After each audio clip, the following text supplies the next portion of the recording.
As if Charlie Kirk's death wasn't enough to expose the Democratic Party's desire for the death of those who disagree with them, the Democratic nominee for Attorney General of Virginia, Jay Jones, is in hot water after some private messages of his were leaked. Text messages in which he was totally okay with mocking the death of people's children, as well as calling for the death of others he disagreed with. Before I get into this, please, if you enjoy what you hear in this video, then like and subscribe to help build this kingdom. Everyone puts on a mask of some sort around certain people. You do it, I do it, politicians in particular do it every day. It's their job. So it's an open secret that every one of us has secrets. It just so happens that many of us are far more trustworthy and honest than many other people. Regardless, when damning information that was originally private is made public, it can absolutely destroy someone. Or at least it should be if you were Jay Jones, but apparently it's not because he has Democratic privilege. You see, back in 2022, Republican House Delegate Kerry Coyner received these messages and even shared them with former House Speaker Todd Gilbert. However, it wasn't until recently that these messages came to light after an independent media outlet was looking to try and authenticate them.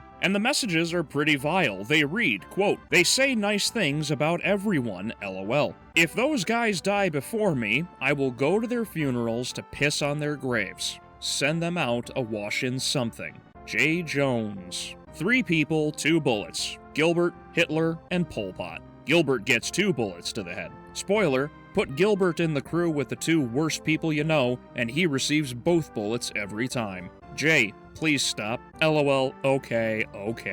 It really bothers me when you talk about hurting people or wishing death on them." Now that should be another red flag because that last response there means that he's said and done this before. Continuing, they say, quote, "You weren't simply asking questions and you know it. I genuinely was. I wasn't attacking you. I was trying to understand your logic. You weren't trying to understand. You were talking about hoping Jennifer Gilbert's children would die. Yes, I've told you this before. Only when people feel pain personally do they move on policy." So again, Jay Jones is directly hoping for individuals to die, in particular this woman's children, because only then will he, Jay Jones, get the results he's looking for in policy changes. Continuing on, it says, "There isn't. I point blank asked you more than 3 times, and you dug in that you meant it. I honestly am questioning a lot today. I mean, do I think Todd and Jennifer are evil?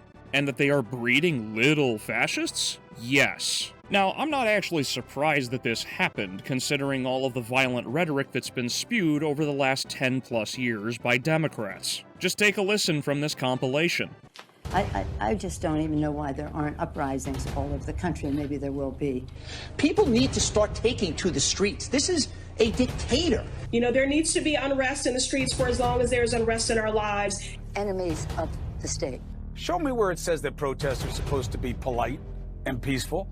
Do something about your dad's immigration practices, you feckless. When they go low, we kick. How do you resist the temptation to run up and wring her neck? The biggest terror threat in this country is white men, most of them radicalized to the right. I thought he should have punched him in the face. I said, even if you lost, he insulted your wife. Yes. He came down the escalator and called Mexicans rapists and murderers. He said, well, what do you think I should have done? I said, I think you should have punched him in the face and then gotten out of the race. You would have been a hero. I'd like to punch him in the face. I said if we were in high school, I'd take you behind the gym and beat the hell out of him. Punch some people in the face! When was the last time an actor assassinated a president? They're still going to have to go out and put a bullet in Donald Trump, and that's a fact. Look, as his character is stabbed to death. Where is John Wilkes Booth when you need him? I have thought an awful lot about blowing up the White House. A Missouri state senator is under investigation by the Secret Service after saying she hopes President Trump is assassinated. I will go and take Trump out tonight. And if you see anybody from that cabinet in a restaurant, in a department store, at a gasoline station, you get out and you create a crowd. And you push back on them. And you tell them they're not welcome. anymore, anywhere.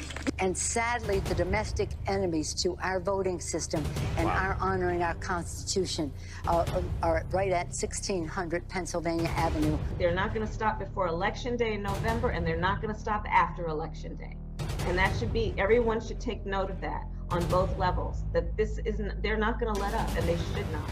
If you think we're rallying now, you ain't seen nothing yet. We're no longer in the position of hyperbole. At this point, it has become very much reality for many people amongst the left. This is why the vast majority of all of these claims, all of these threats, come from one direction. And due to how often this has been repeated throughout the years, it has now become commonplace even amongst the people who vote for Democrats. In fact, a recent poll by YouGov shows this data. As cautious as I am generally about polls, this one is pretty illuminating.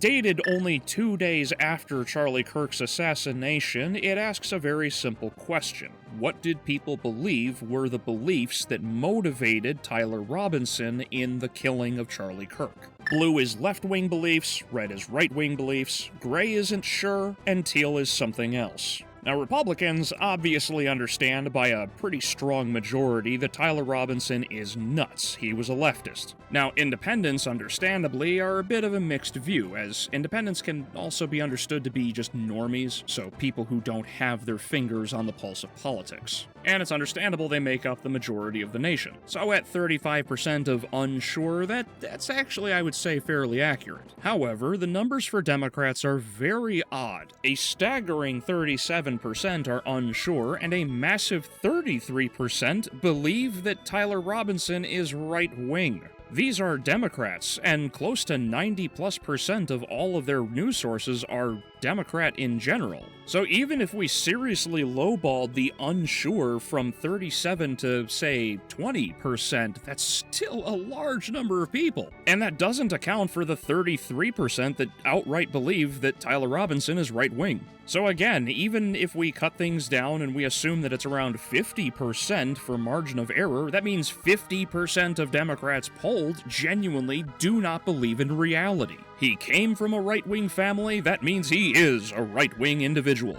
Which is psychotic because, Destiny came from a right-wing family, and it turns out he's a leftist pedophile, so square that one away, Democrats. So I think the biggest problem here is that this poll shows that the intent is clear. Obscure or deny information to obtain the desired goal. This is why so many of them keep riding so hard on the ADL's dick, pretending that 70% of all political violence comes from the right. As someone who lives outside of Chicago, trust me, that's not true at all. All of the shit that's going on down there, that's purely left-wing violence. Now back to the main point about J. Jones and his text messages, this kind of view is shared from top to bottom. Despite having evidence in clear text form, Democrats still support him. Groups like the Virginia Beach Democrats did not disavow anything he had to say. Candidate for the Virginia House of Democrats, Melody Cartwright, outright says she stands with J. Jones despite everything he said. Even the woman Abigail Spanberger, who is currently running for Virginia governor, when asked directly by her opponent, Winsome Earl Sears, said nothing on stage in response to questions. Would it take him pulling the trigger? Is that what would do it? And then you would say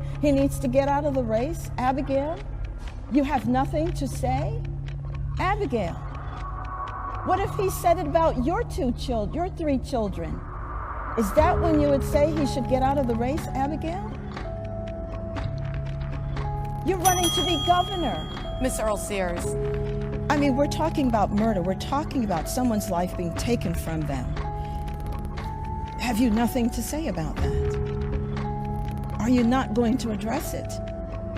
Really, you can't go any further. You're a governor. You're supposed to stand up for all the people. Are you saying political murder is all right? Have some political courage.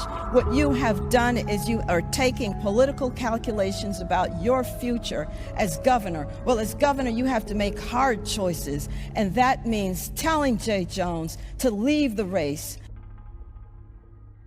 Truth be told, are we supposed to be surprised by their tactics? They are feigning ignorance as though it matters not, and then they accuse their enemies of that which they do. Anyone else remember from a month ago when Destiny outright claimed that Trump was the one who had to lower the temperature on Piers Morgan? Ideology, who wanted to shut up Charlie Kirk. Would you condemn that?